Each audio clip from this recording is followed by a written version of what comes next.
I need to provide some quick background. I live in a pretty creepy triplex to save some money. I can hear almost everything that my neighbors on both sides can do.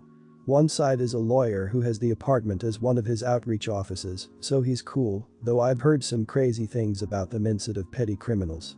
Another side is this dude Warren who was cool at first, but we had a falling out a few weeks ago because he's sort of a douche and I stopped inviting him over.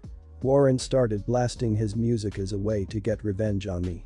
Both me and the lawyer have called the cops, called the building owner, and Warren always gets a warning, then chills for the rest of the day, but almost always starts up again about noon the next day. Last night, I hear Warren's music kick on about 8, but then I heard him leave. After then I got high played for the 10th time. I knew he was freaking with me. I texted him and asked him when he was coming back. He said, "Oh, sorry man, not coming back until Tuesday." So sorry.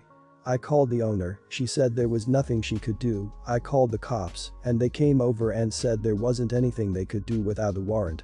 She said she would talk to her supervisor about getting a warrant, but I never heard back from her. I tried to drown out the music with my headphones but couldn't take it anymore. So at like 2 a.m. I hopped over his fence and pulled up his sliding glass door. You can jimmy the non-sliding side on all 3 units, and went in his apartment and not only turned his crap off, I cut the cord to his 2003 circa iPod clock radio that he's using to repeat the song. I then wiped off all my fingerprints as best I could and went home and slept soundly. No fallout yet, but I feel a little guilty and I certainly shouldn't have cut the cord to his iPod player. But am I an idiot? Not the idiot. You clearly have an apartment manager, a landlord, or some property specialist. It's as simple as a call. Considering you had the whole weekend regardless of work or daily plans, you could have somehow contacted them. Or the police. However, you chose to invade their home and privacy by illegally entering their domicile, which is a criminal act regardless of intention. Also technically confessing online that you broke into their home could land you in a bit of hot water with your local public authorities. You could still be charged with unlawful entry. Not the idiot. I also have a crappy apartment with no soundproofing, and if someone would do that and stop me from sleeping, I would go crazy. I totally understand the hell you living and I sympathize. The place you live in, the place where you supposed to be able to relax and have time for yourself. My neighbor makes noise when I listen to music, watch TV, when I cook, or play board games with friends cause I bother her. She does a lot of noise too, but she probably doesn't hear herself or just doesn't care. Not the idiot. Sleep deprivation is a form of torture. I don't blame you one bit for cutting the cord. I think everyone who thinks you're sort of an idiot hasn't suffered long-term sleep deprivation themselves. Trying to stop future sleep deprivation by cutting the cord is not legally sure, but I believe morally within your rights. He is driving you crazy and this is the consequence. It's not your fault every other avenue of recourse failed you. This was literally your last choice, so that's even less of crap of you. My family is Asian, my husband's side is white.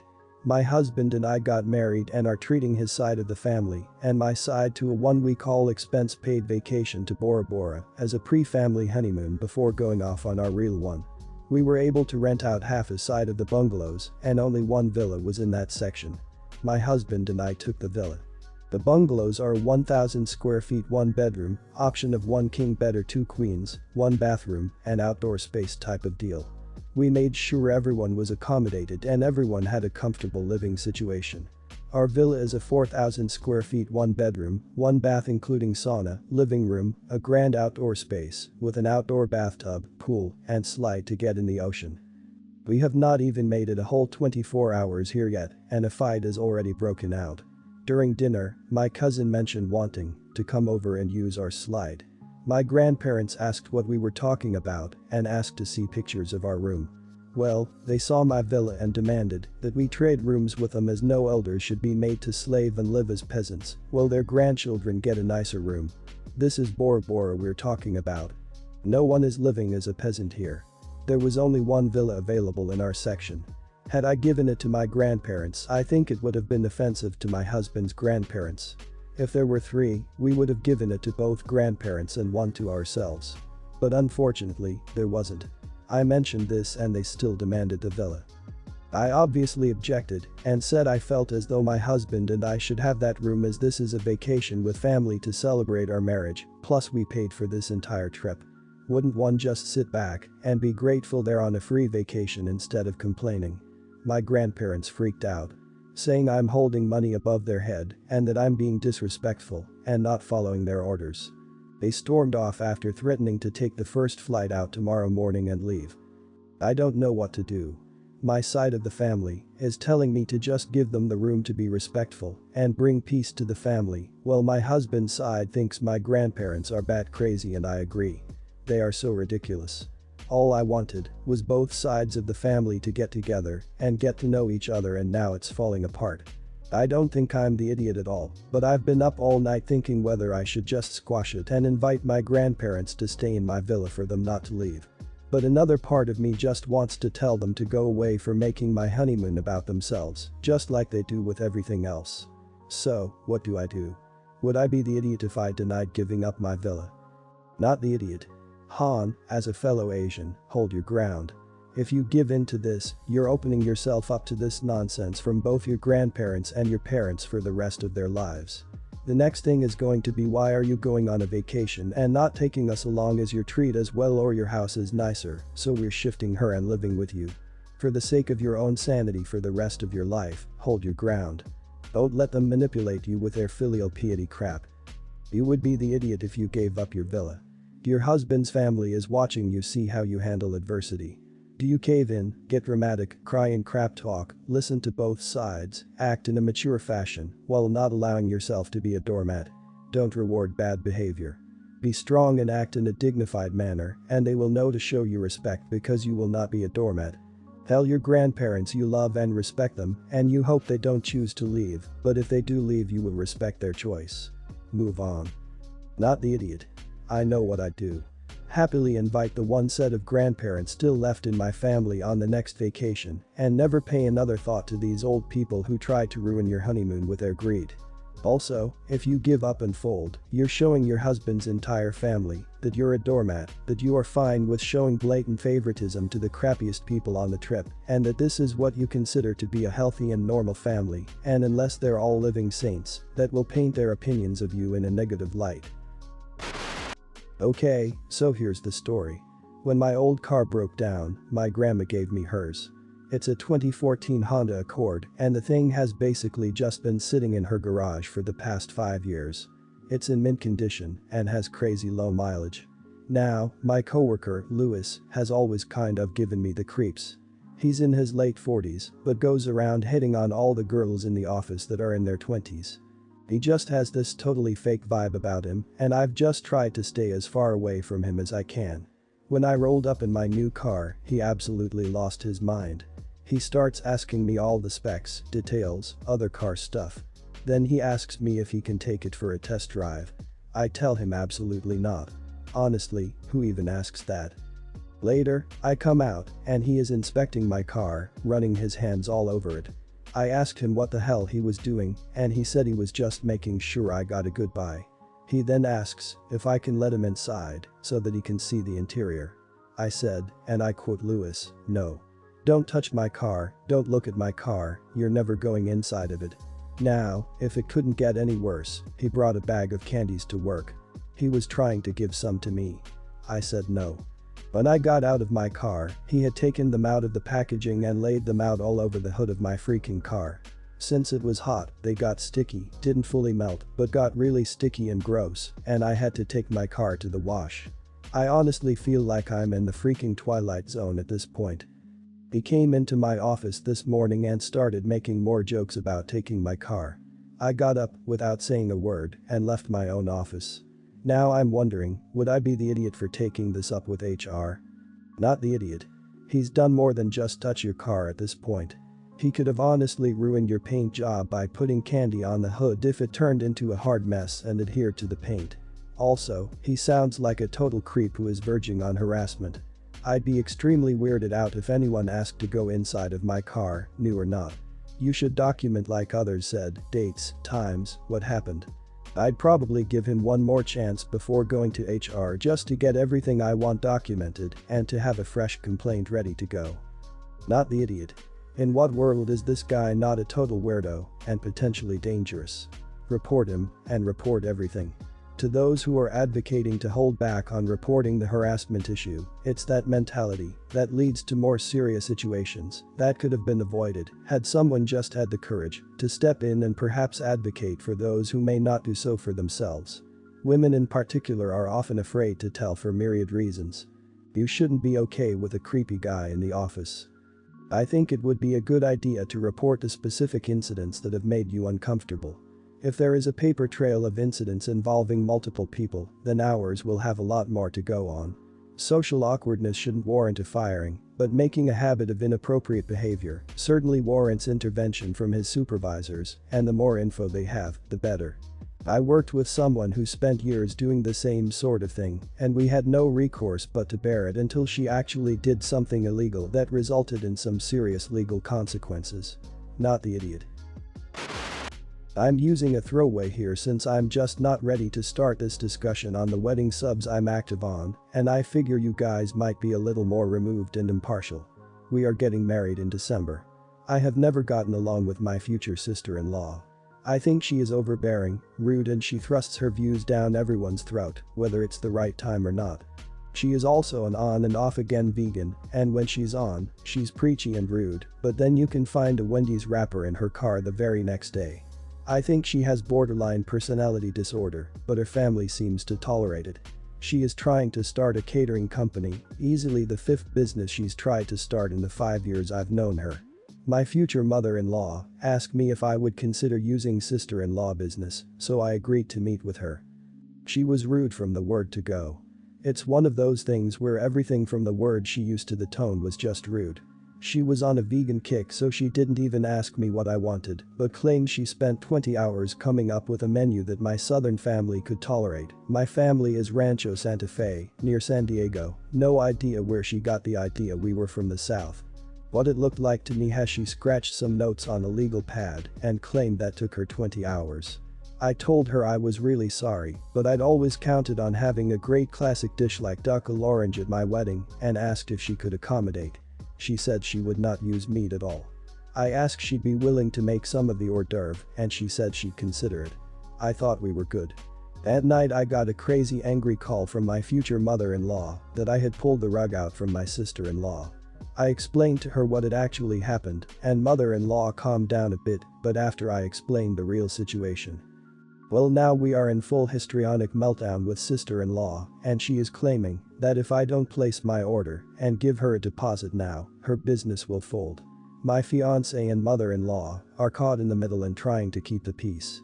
I'm trying to make the point that I don't even think this business will be there in December, and then we will have more family drama trying to get our money back from her.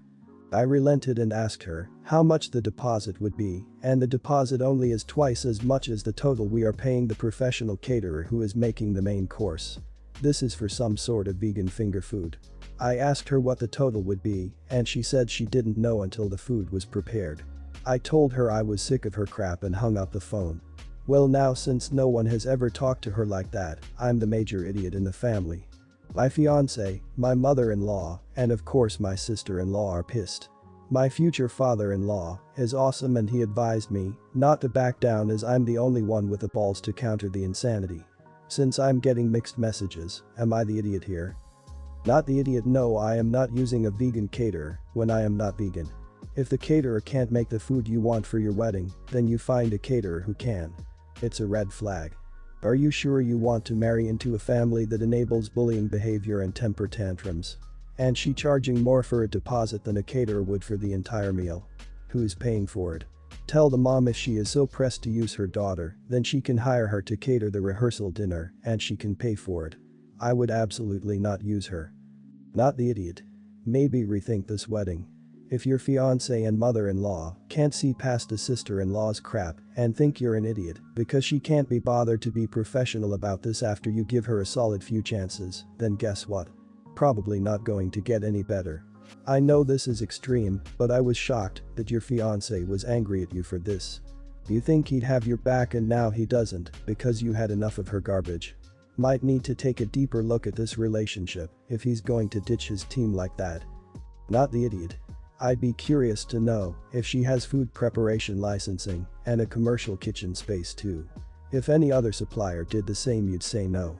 I think you know that the likelihood of her delivering is low, and then you'd have to sue her for the money back. Best to say no now. Also, why is this all on you? Your future wife should be standing up to her family. That said, I hope the situation resolves itself with minimal fallout and that you have a lovely wedding. Congrats. A regular offered me $100 to take a shot with him. He has been drinking at the bar I worked at for over 10 years. I worked there for 4 years. I made a shot with sour mix and cranberry to match the color of his, so he thought I was taking one. I just want to make extra money. My manager happened to see this on the cameras. There is a strict no drinking policy at this bar for bartenders on the clock, and it's a new manager who is trying to show her authority, so she made an example of me and fired me. There is no way to prove there wasn't booze in my shot. I saw the footage, and with the liquor gun we have right next to the pop gun, there is no way to prove I didn't put liquor in that shot. I honestly don't and didn't care enough to argue with her about it.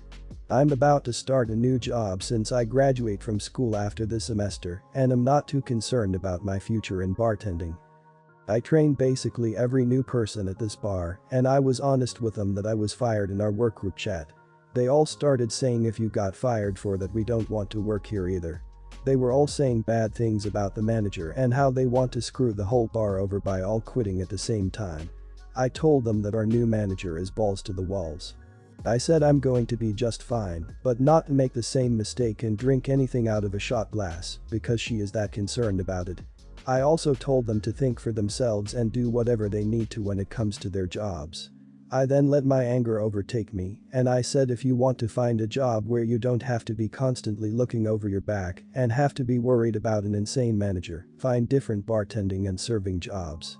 You're all capable people that don't deserve a psycho watching over you when you've put good time into a workplace.